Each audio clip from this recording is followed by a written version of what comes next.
Reminiscences of a Stock Operator. Chapter 1. I went to work when I was just out of grammar school. I got a job as quotation board boy in a stock brokerage office. I was quick at figures.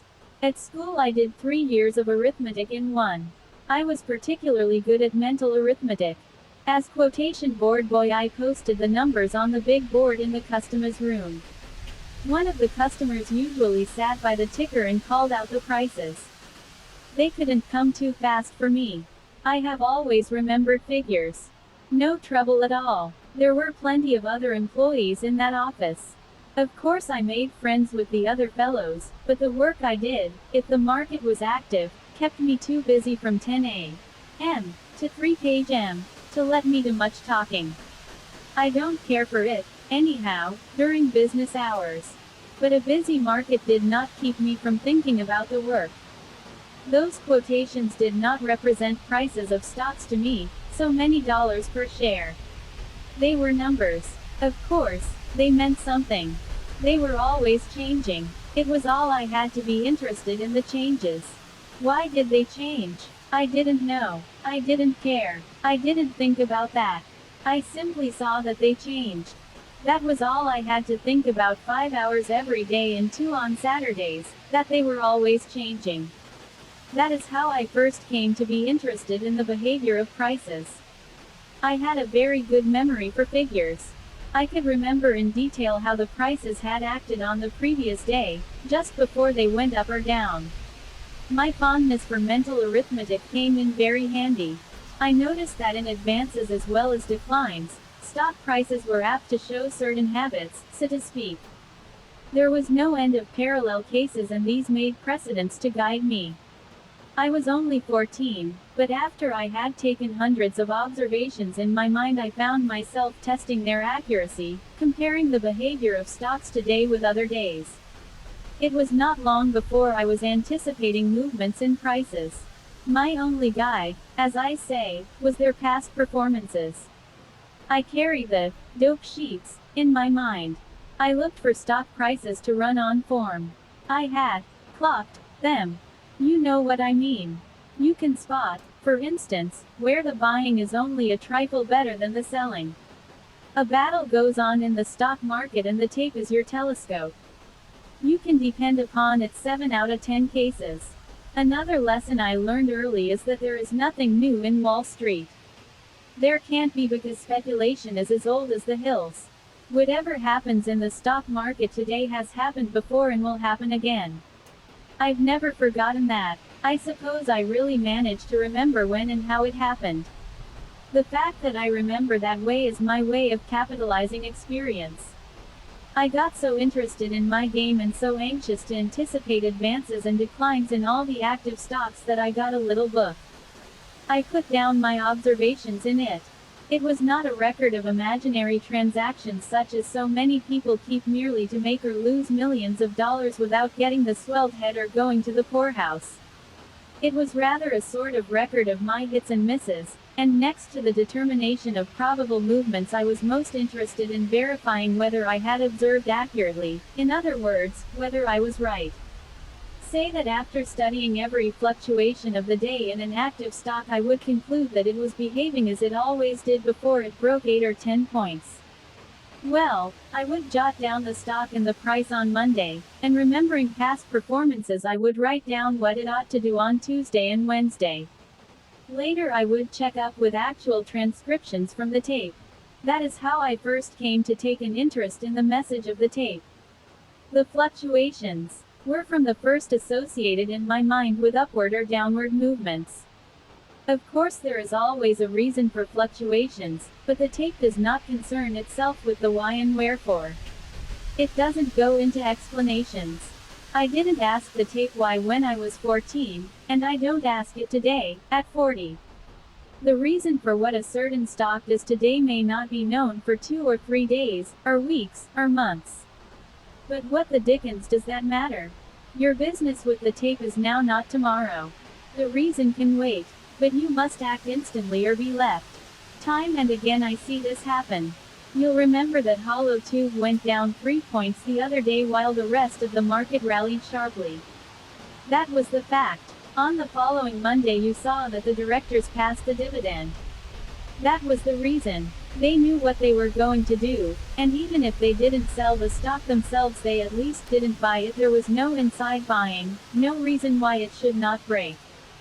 Well, I kept up my little memorandum book perhaps 6 months. Instead of leaving for home the moment I was through with my work, I'd jot down the figures I wanted and would study the changes, always looking for the repetitions and parallelisms of behavior, learning to read the tape, although I was not aware of it at the time. One day one of the office boys, he was older than I, came to me where I was eating my lunch and asked me on the quiet if I had any money. "Why do you want to know?" I said. "Well," he said, "I've got a dandy tip on Burlington.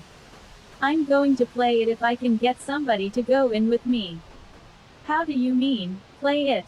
I asked. To me the only people who played or could play tips were the customers, old jiggers with oodles of dough. Why, it cost hundreds, even thousands of dollars, to get into the game.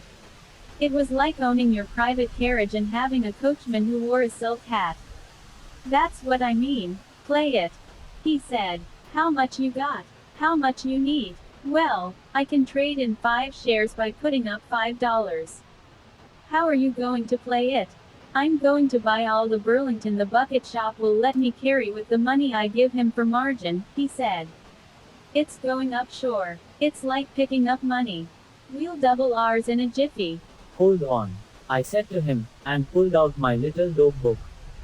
I wasn't interested in doubling my money, but in his saying that Burlington was going up. If it was, my notebook ought to show it. I looked.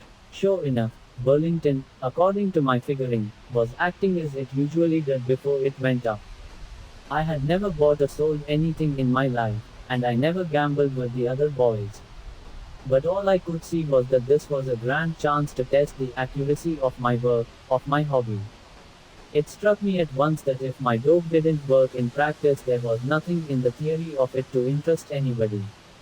So I gave him all I had, and with our pooled resources he went to one of the nearby bucket shops and bought some Burlington. 2 days later we cashed in. I made a profit of $3.12. After that first trade, I got to speculating on my own hook in the bucket shops. I'd go during my lunch hour and buy or sell, it never made any difference to me. I was playing a system and not a favorite stock or backing opinions. All I knew was the arithmetic of it.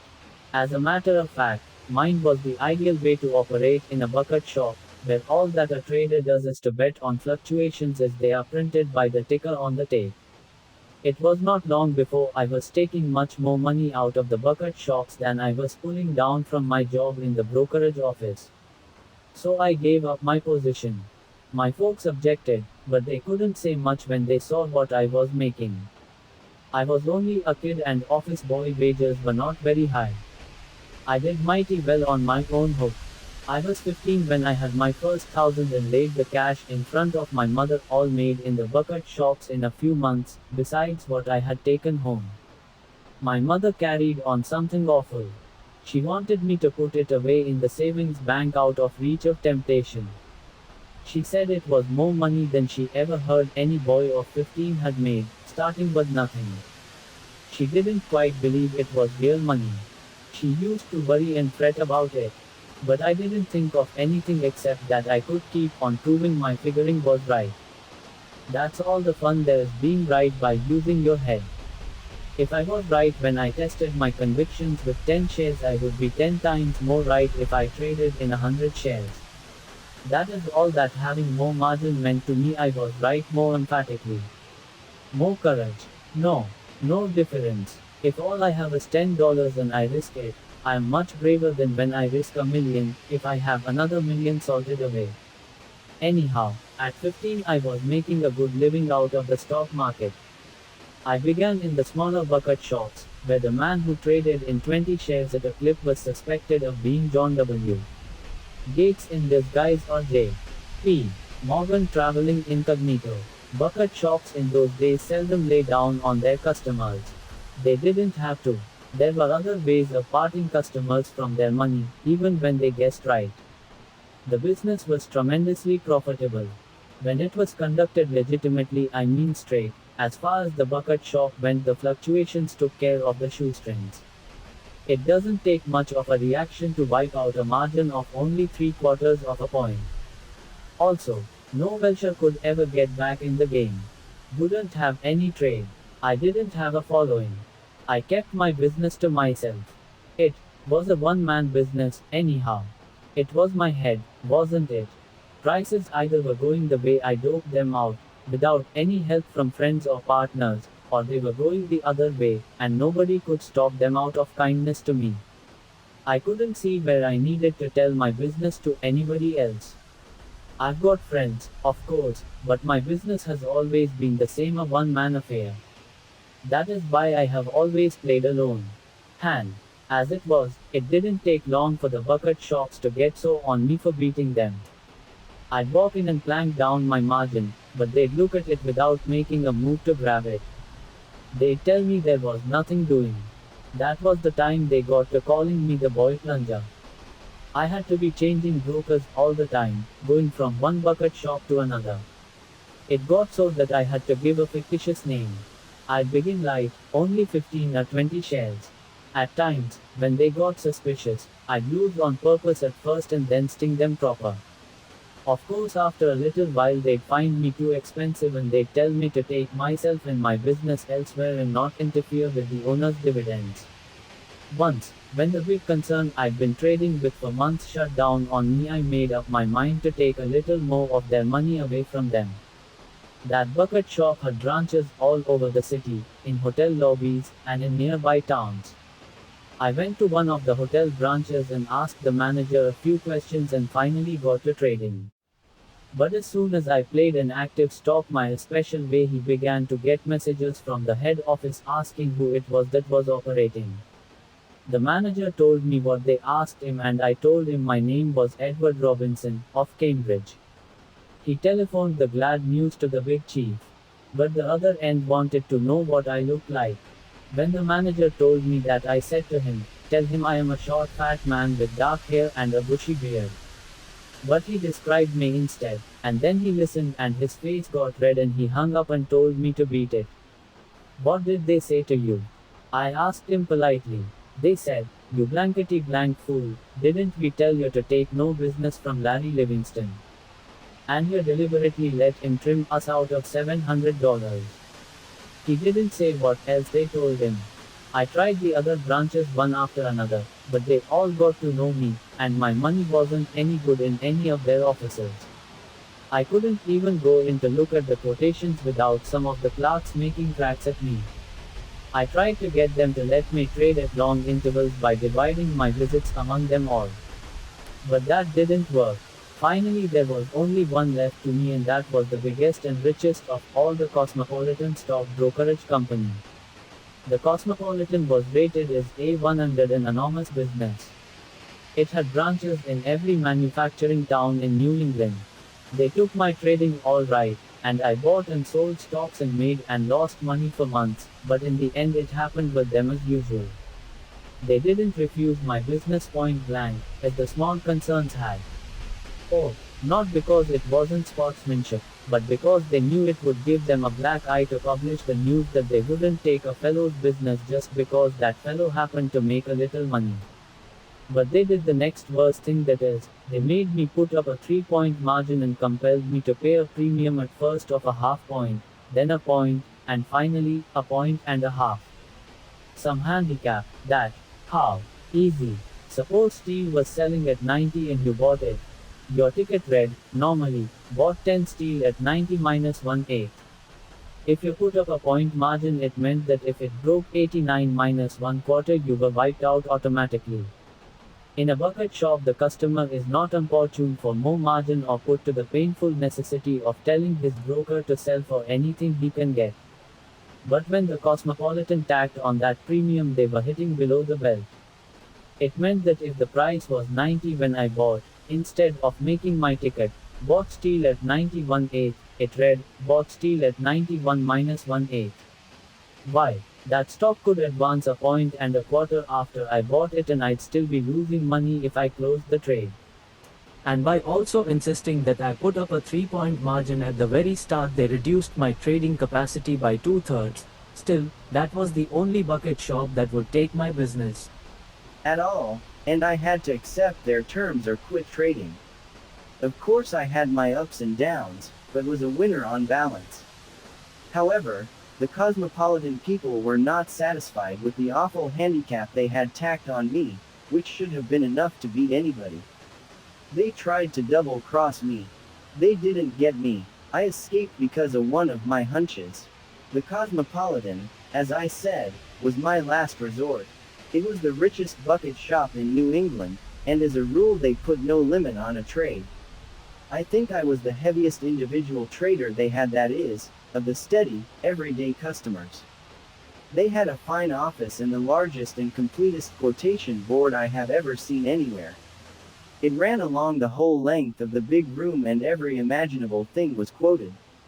I mean stocks dealt in on the New York and Boston stock exchanges, cotton, wheat, provisions, metals, everything that was bought and sold in New York, Chicago, Boston and Liverpool.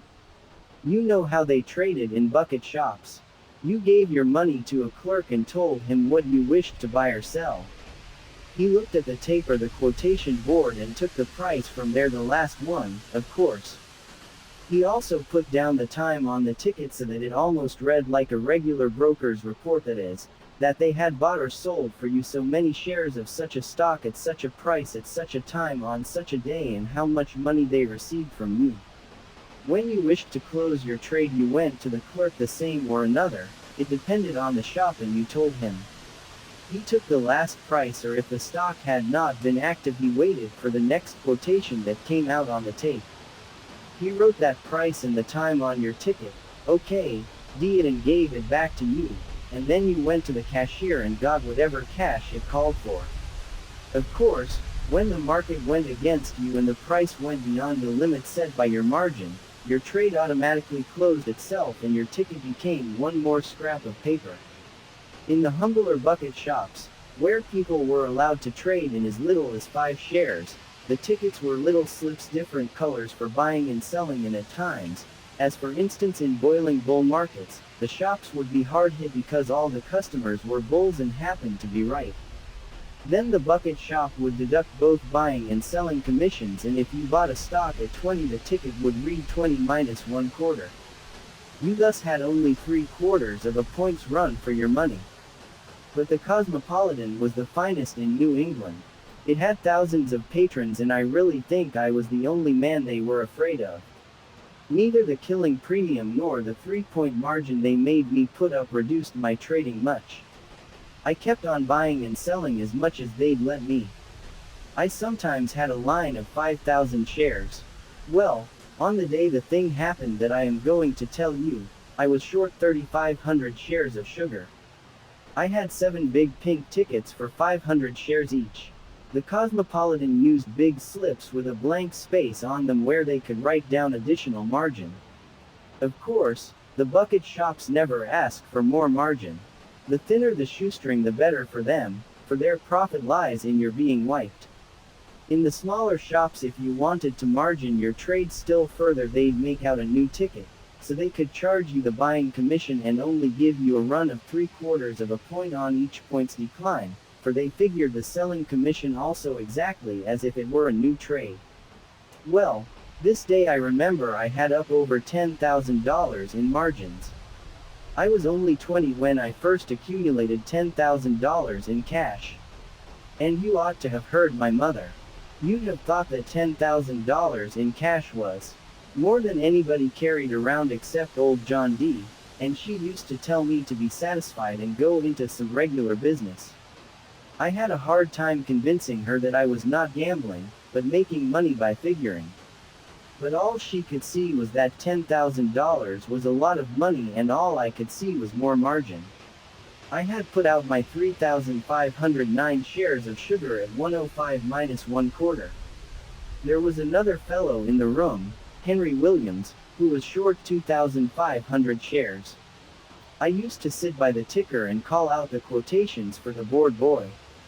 The price behaved as I thought it would. It promptly went down a couple of points and paused a little to get its breath before taking another dip. The general market was pretty soft and everything looked promising. Then all of a sudden I didn't like the way sugar was doing its hesitating. I began to feel uncomfortable. I thought I ought to get out of the market. Then it sold at 103, that was low for the day, but instead of feeling more confident I felt more uncertain. I knew something was wrong somewhere, but I couldn't spot it exactly. But if something was coming and I didn't know where from, I couldn't be on my guard against it. That being the case, I'd better be out of the market. You know, I don't do things blindly. I don't like to. I never did. Even as a kid I had to know why I should do certain things. But this time I had no definite reason to give to myself, and yet I was so uncomfortable that I couldn't stand it. I called to a fellow I knew, Dave Wyman, and said to him, "Dave, you take my place here. I want you to do something for me. Wait a little before you call out the next price of sugar, will you?" He said he would, and I got up and gave him my place by the ticker so he could call out the prices for the boy. I took my 7 sugar tickets out of my pocket and walked over to the counter, to where the clerk was who marked the tickets when you closed your trades. But I didn't really know why I should get out of the market, so I just stood there, leaning against the counter, my tickets in my hand so that the clerk couldn't see them. Pretty soon I heard the clicking of a telegraph instrument and I saw Tom Burnham, the clerk, turn his head quickly and listen. Then I felt that something crooked was hatching, and I decided not to wait any longer. Just then Dave Wyman by the ticker began, "Sue," and quick as a flash I slapped my tickets on the counter in front of the clerk and yelled, "Close sugar," before Dave had finished calling the price. So, of course, the house had to close my sugar at the last quotation. What Dave called turned out to be 103 again. According to my dope, sugar should have broken 103 by now. The engine wasn't hitting right. I had the feeling that there was a trap in the neighborhood. At all events, the telegraph instrument was now going like mad, and I noticed that Tom Burnham, the clerk, had left my tickets unmarked where I laid them, and was listening to the clicking as if he were waiting for something. So I yelled at him, "Hey, Tom, what in hell are you waiting for? Mark the price on these tickets 103. Get a gate on." Everybody in the room heard me and began to look toward us and ask what was the trouble, for, you see, while the Cosmopolitan had never laid down, there was no telling, and a run on a bucket shop can start like a run on a bank. If one customer gets suspicious, the others follow suit. So Tom looked sulky, but came over and marked my tickets, closed at 103, and shoved the 7 of them over toward me. He sure had a sour face. Say, the distance from Tom's place to the cashier's cage wasn't over 8 feet. But I hadn't got to the cashier to get my money when Dave Wyman by the ticker yelled excitedly, "Gosh! Sugar, 108. But it was too late, so I just laughed and called Over to Tom. "It didn't work that time, did it, old boy?" "Of course, it was a put-up job. Henry Williams and I together were short 6,000 shares of sugar. That bucket shop had my margin in Henry's, and there may have been a lot of other sugar shots in the office, possibly 8 or 10,000 shares in all. Suppose they had $20,000 in sugar margins. That was enough to pay the shop to thimblerick the market on the New York Stock Exchange and wipe us out. In the old days, whenever a bucket shop found itself loaded with too many bulls on a certain stock, it was a common practice to get some broker to wash down the price of that particular stock far enough to wipe out all the customers that were long of it. This seldom cost the bucket shop more than a couple of points on a few hundred shares, and they made thousands of dollars. That was what the Cosmopolitan did to get me and Henry Williams and the other sugar shots. Their brokers in New York ran up the price to 108. Of course it fell right back, but Henry and a lot of others were wiped out. Whenever there was an unexplained sharp drop which was followed by instant recovery, the newspapers in those days used to call it a bucket shock drive. And the funniest thing was that not later than 10 days after the cosmopolitan people tried to double cross me, a New York operator did them out of over $70,000.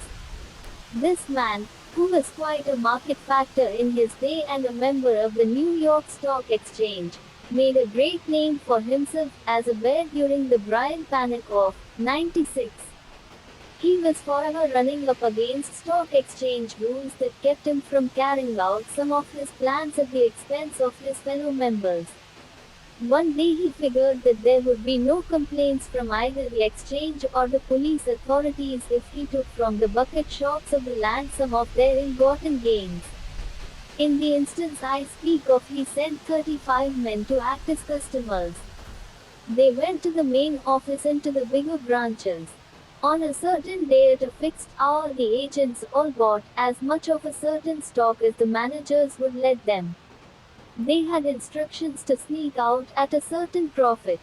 Of course, what he did was to distribute bull tips on that stock among his cronies, and then he went into the floor of the stock exchange and bid up the price, helped by the room traders, who thought he was a good sport being careful to pick out the right stock for that work.